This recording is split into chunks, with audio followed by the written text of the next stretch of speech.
Everyday Man channel back again. Going on a little adventure today. Looks like most of the quarantine situations at least have an end in sight. So we're going to start pivoting away from just strictly being in the kitchen. So we'll still be in the kitchen some, but today we're going on an adventure. We are off to our local favorite home improvement store, the one that's blue, definitely not orange. And we're picking up supplies to build our own playhouse for the kids. If you're like me, anytime you go to do anything, your greatest plans are derailed by Mother Nature. So these are my 2 days off. It's been pretty nice around here, but of course today we got to pick up all of our items and it is 45 degrees. So my great plan was I have a Jeep. I'm not going to borrow a truck or get a trailer. I'm going to put all the lumber on my roll cage and strap it down. So we're going to see how that goes. It's a little chilly. We're bundled up. Got some heat blowing. Luckily, it's not far away. Just a minor update here on the journey. I don't know if you can see them in the background or not, but Mother Nature is really sticking it to me today. It is flurrying on April 21st as we drive to the home improvement store. No, we don't live anywhere too far crazy north in a snow belt. Good old Pittsburgh, PA, throwing us a big old curveball today. That's okay. Not going to stop us. We're continuing on. Off we go. We made it back to the house, and I gotta tell you, it was a little more loaded down than I thought it would be. But you know, you can fit a lot of stuff into a Jeep JK. You don't have to own a pickup to be a pickup man. R.I.P. Joe Diffie. Lost a man, but the legend lives. So let's get everything unloaded, and we'll start laying out some post holes. Alright guys, this is what I have designed for the clubhouse I'm building for my kids. It's going to be 6 foot long by 5 feet deep. I'm going to have a big door in the front, nothing on the one side because it's up against my swing set, a big window in the back. I'm going to sink those posts 2 feet down into the ground. I'm going to do some little bit of a countertop in there. I have a little bit of a grade, so that's why I have the one 4x4 10 instead of all 4x4 8s for the front to adjust for my grade. And then I'm going to build like a mini deck so they have a nice, smooth, level platform. There's an approximate materials list there. I will definitely update it when I'm done to make sure that I've actually ordered and used everything that I need. So when I'm done, I'll attach a final drawing with a final materials list for what I made. And you know, this is by no means a how-to video. I'm not a contractor at all. I'm just a guy who has general knowledge of stuff. I've built my own deck, I've built my own fence, and I have a pretty solid understanding of what's going on here. So use it as a guide, tweak it however you want, and have some fun with it. Alright, so this is what we're working with here. We bought this for our oldest 2 kids, I don't know, probably about 4 years ago. Just a little cedar, build it together kit. I don't even think it cost me $300. She doesn't fit in there anymore. It's relatively small, especially for 3 kids. So, you know, what I showed you, what we're going to build, these 6x5 plans with all the posts, lumber, fasteners, concrete for the corners.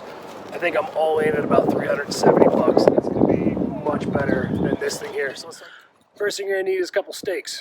You're going to use those stakes to wrap some twine around it. And what's really going to make all that stuff come together is you're going to use a line level. So you'll be able to hang this line on your string to make sure you're level to line up the edges of your post holes. So when you're digging those, you'll have your posts right up against that line. A couple other things you're going to need, obviously a post hole digger. Common thing most people don't realize is you're not really using the post hole digger to dig most of the hole. You're usually just using that to clean everything out. You're using your spade mostly to knock everything loose. Standard shovel, you're going to have some excess dirt to throw into a wheelbarrow. And then lastly, obviously, you're going to need a level for your posts. But then the biggest thing is this post level. It's really nice. You'll put it right on the corner of your post and it has a rubber band you bring around it. It really helps make sure your post is straight on both sides, not leaning forward or backward. It's just a really handy tool to make sure that you have. So we'll start laying some stuff out. Okay guys, so with my post holes, I'm not too concerned about frost line because it's just a playhouse. I'm only going down about 18 inches. But one thing I do when I dig my hole, you can see we come down here pretty nice. And then I put a little bit of a bell at the bottom. I know it's probably a little hard to see. but I put a little bell at the bottom there to kind of counteract some of those frost line heaving concerns, since I'm not going down all the way. It's just going to put more concrete at the bottom of it there. So if it does freeze and try to heave, it should theoretically be stopped from heaving up by the bell shape. I've done this on my shadow box fence that I've built and my platform deck that I've built. It's definitely a platform, not a deck, because it's not more than 3 feet off the ground. If it's more than 3 feet off the ground, you need a permit where I live. So definitely a platform. That's been there about 3 years. I've never experienced any heaving on it at all. So bell method might have some merit. All right, guys, I got all the holes dug. I'll be getting some concrete soon. I'll kind of have this one temporary propped with a rock just to kind of show you guys the tool here I'm talking about. But this post leveler is really nice. So you can slide it here, set your one side, and then be able to come over here to the other side and make sure everything's square. So it's a pretty handy tool instead of having to move your level around 4 to 5 times. Okay, so we're getting ready to set the posts. I got one set by myself, and it's a royal pain in the you-know-what, so I got a nice hand-holding assistant here. Easiest way to do this is going to be your fast-setting concrete. For the fast-set concrete, all you need to do is just put a little bit of water in the bottom of the hole. Cut the bag open, dump it in, and then dump the rest on top. Sackcrete and Quickcrete are your two main kinds. Pretty sure they both take 2 quarts to 1 50-pound bag. So then once I get it in there and I just have the concrete mix in there, I go ahead and I try to set this as best I can on my my post leveler here. Again, it's a really convenient tool. I don't even think it cost me $10, but it basically lets you set the pole without having to move anything. And then just go ahead and dump your water on there.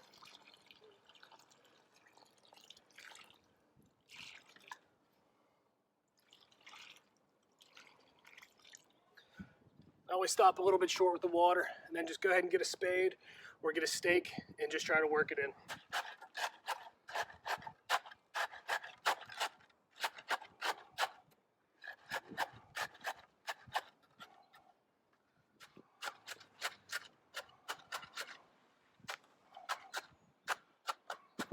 Alright, so even though I've laid out string lines and I'm pretty sure my measurements are accurate at my posted level, I always like to go down and give it a good eyeball just to make sure when I'm staring directly at the first post, I don't see the second one at all.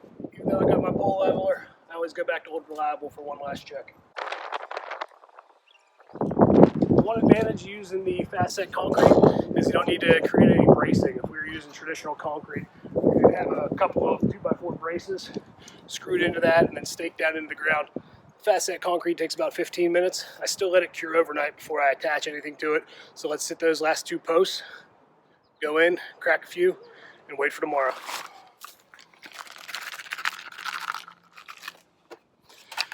Alright guys, so after these posts are set up for a couple minutes, what you're going to do is you're going to come behind it with just a little bit more of our fast set mix and just dump a little bit more water on it. What we're doing here is we're just making sure that we have concrete higher up against the posts and just doesn't have to be crazy, but just a little bit of a slope away. That way, even when this is covered with a playhouse or a deck and we get rainwater, that rainwater is going to come down our posts, hit that concrete, and have a gradual rate of fall. You don't want something like this where the water can hit it, come in here and pool, because even though this is a treated piece of lumber, that water pooling up against there will eventually rot the board. Alright guys, that's all for digging the post holes and setting the posts. We'll be back with how to build our little platform deck for the kids to play with, and then we'll have another one with doing some siding on there, and then we'll of course cap it off with a roofing panels video. So a little 4-part series for you. That way I can try to keep them short and sweet and to the point for you guys. If you like what you're seeing, let me know. It's always good to hear, good to know people actually enjoy what's going on. If there's anything you want to see, let me know too. I got tons of stuff that goes on at this house that seem to always be doing something. So thanks for watching guys.